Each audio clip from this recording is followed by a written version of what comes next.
Hey, welcome back. It's Fred from Planboo.eco on location in southern Colombia.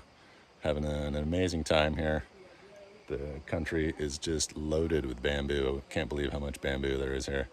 It's my first time to really spend some quality time with the Guadua bamboo, which is the famous bamboo variety here in Colombia. But in fact, that's not why I'm here. I'm here for biochar production with coffee growers. I'm surrounded by coffee bushes here, if you didn't recognize that. And why are we working with coffee growers? It's all about carbon removal and soil regeneration. There's a lot of waste wood associated with coffee farming and coffee production and maintenance of the coffee bushes.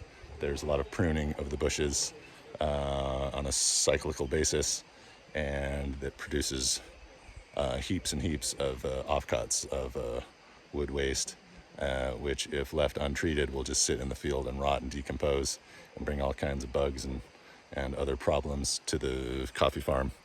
And so instead of letting that happen, and also as it decomposes, it's releasing greenhouse gases, something which is important to be aware of.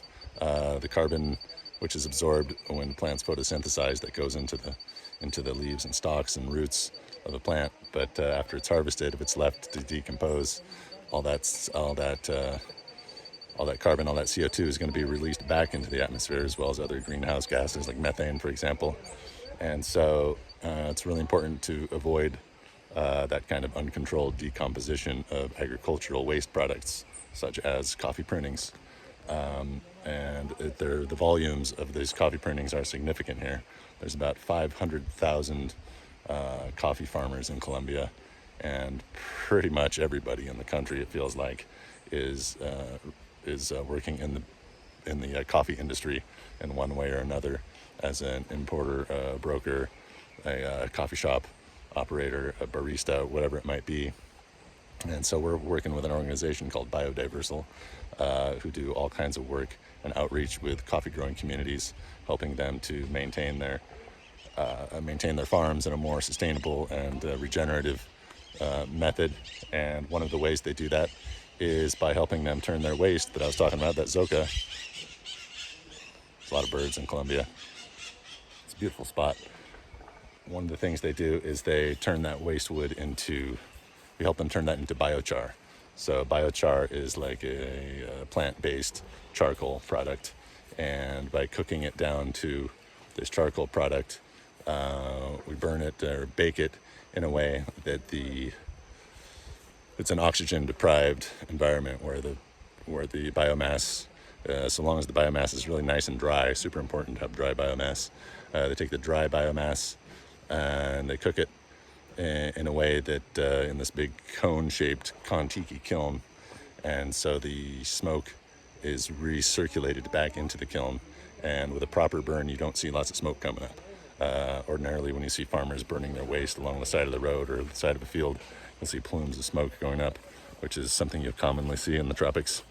But when you're making biochar with a proper kiln, the smoke is recirculated through through the effects of thermodynamics.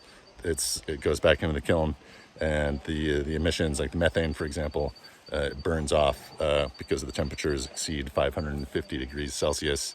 You want to be somewhere between 550 and 800 degrees Celsius, and you get a real nice hot cook and very low to negligible emissions from that cook.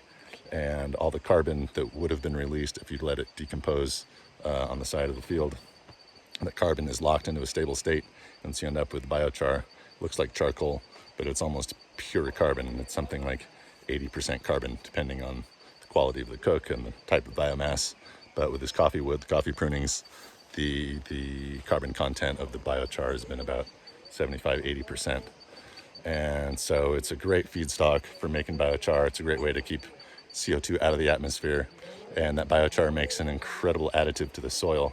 You put that in the soil around your coffee plants or any other plants in the garden, and it attracts all kinds of beneficial microorganisms into the biochar. It helps with moisture retention, water retention, so it reduces the need for irrigation, reduces the need for fertilizing with chemical fertilizers, and just brings good health to the soil. Years and years and generation after generation of quick and dirty agricultural practices has resulted in degradation of agricultural soils all around the world, especially in the tropics, where access to financing is limited, education is limited.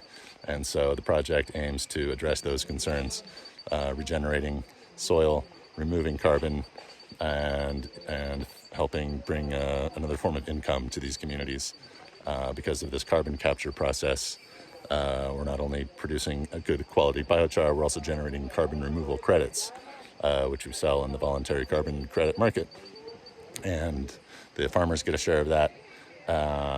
We get a small share of that. Biodiversal, the company that's organizing the project, they get a small share of that. The investors get a share of that.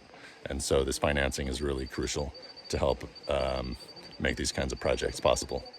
And everyone here is really enjoying this training, and it's been a great experience. Looking forward to more biochar production with coffee, bamboo, and other products. Thanks for watching. If you love carbon removal and or bamboo, please subscribe, leave comments below, tell your friends, do all that great stuff, and make it a wonderful day. See you next time.